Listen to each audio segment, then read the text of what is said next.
Now next up is the cylinder, and in this example you can see that thick to thin lines have been used, and here the attempt was to not have any lines at all because that's where our highlight is running. But you can see thick to thin and thick to thin and thick to thin. So if you want to try that, this is not a bad way to draw an ellipse. From the outside in, then leave a gap. That helps.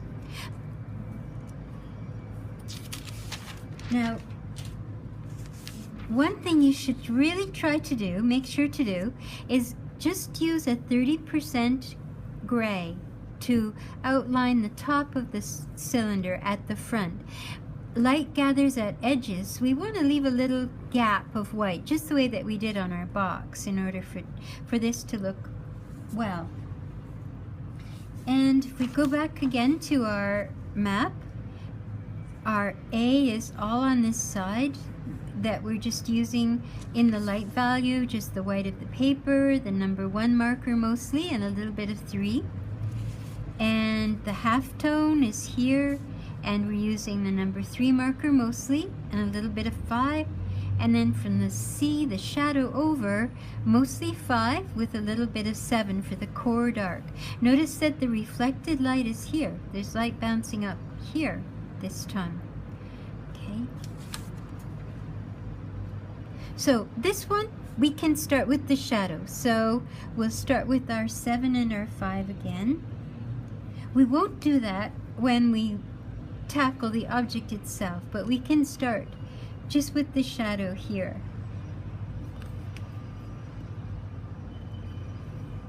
Now, start with our 5, and again, turn the paper however you need to turn it in order to get the best start.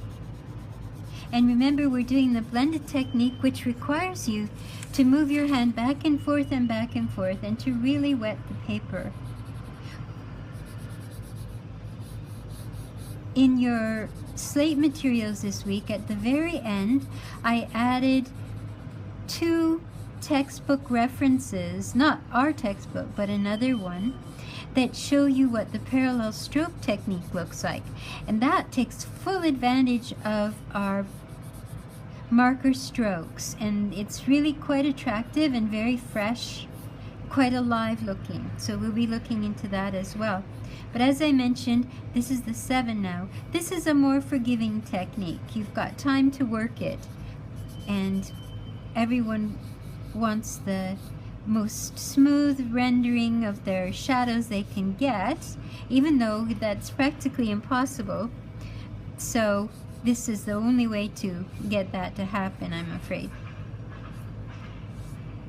Okay, there's our 5 and 7. Now, on the object itself, it would be better for us to start over on the light side. We have a feeling now of how dark things can go, but we want to go over to our light side now. Make sure that's nice and light.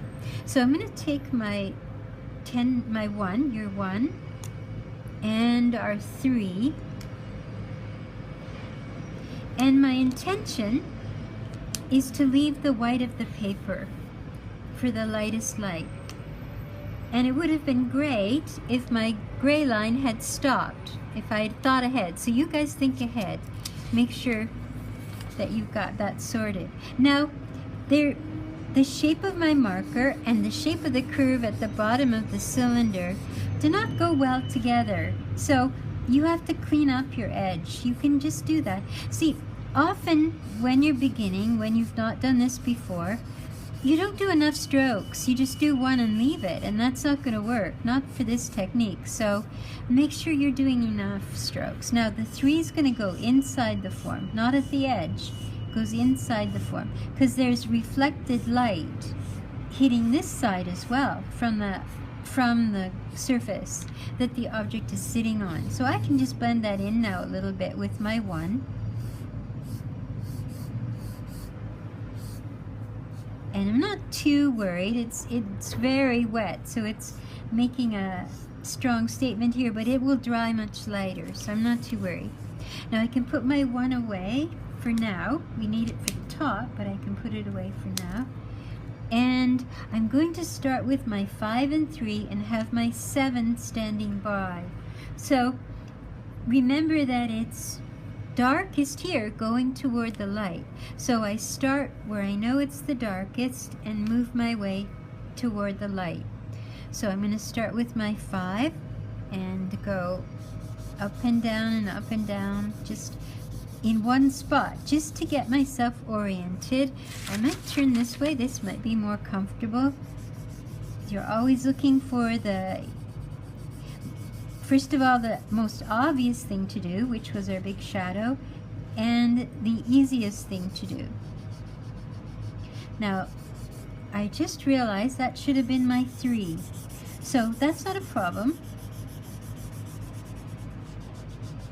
This shadow might end up being a little bit darker than I planned, but that's okay. I might have to put more 7 than I planned because I started with the 5 and not the 3.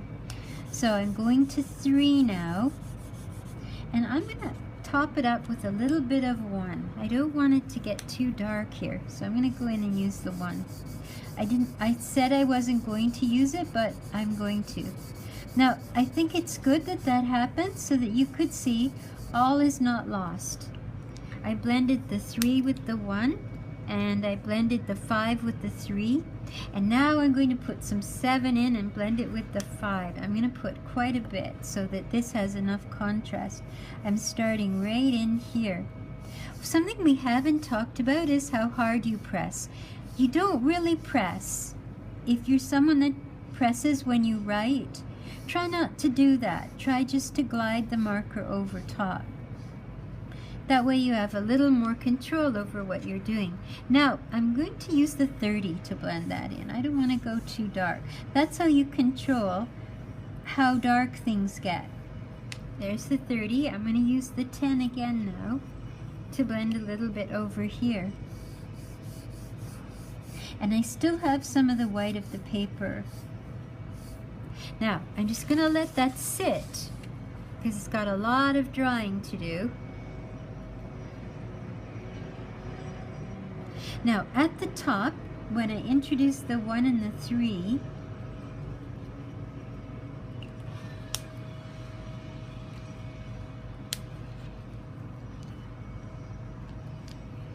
and I'll make sure I've got the right markers this time.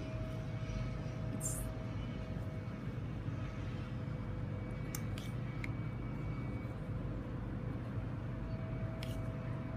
is the 3.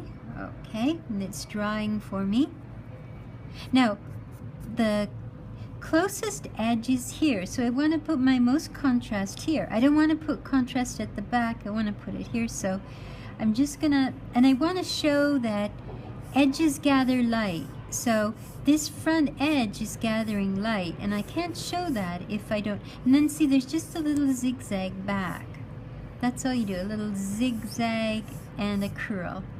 That should do. That might be dark enough already, but I'll just introduce a little bit of 30. You don't know until you try it. That might give it a little more character. Now I'm going back to blend it in a little bit with the white. So now we've got a definite light side and shadow side. That I used the wrong marker doesn't really matter as long as I've got what I was after. A light side.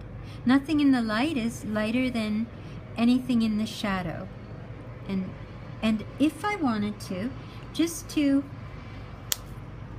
make sure that some reflected light is in there and I'm not losing out on that effect, I can go in with my pencil crayon and just open this up a little bit, just a little bit. You don't want to do too much of that. It looks messy, but if you do too much, but you can put a little bit in and it won't hurt. And I want to soften this a little bit too. I don't want that to be too dark because I want it to read into my highlight. The other thing I can do is to make something else darker. That's always a way to go. If you've made a mistake in one place, draw attention someplace else. And the other thing I can do is put some shadow under this. So twice now, I've used the wrong marker, and still it's been okay. I've managed to work it out. So there's two examples of what could have been a mishap, but managed to work out okay because I had a concept of light and shade. So you go into all of your renderings with the concept, and you'll manage just fine. So now I'm gonna try that dark at the back, and I'm putting it, you'll notice, above our cast shadows. Now the shadows on the forms, as I think I mentioned, are form shadows. The shadows on the surfaces that they're sitting on are cast shadows, because the object is just quite literally casting it. Now remember, you start away from the object and just gradually get closer until you hit the line.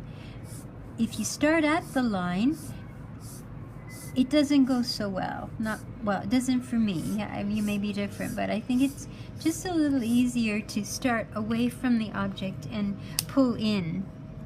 That marker's a little dry. Forgive me that my markers are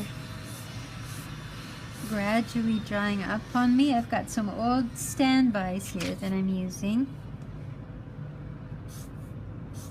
Now in the background, you don't just have to use one marker. You could use your 5 and your 7, but I think this 7 is just a little bit striking here.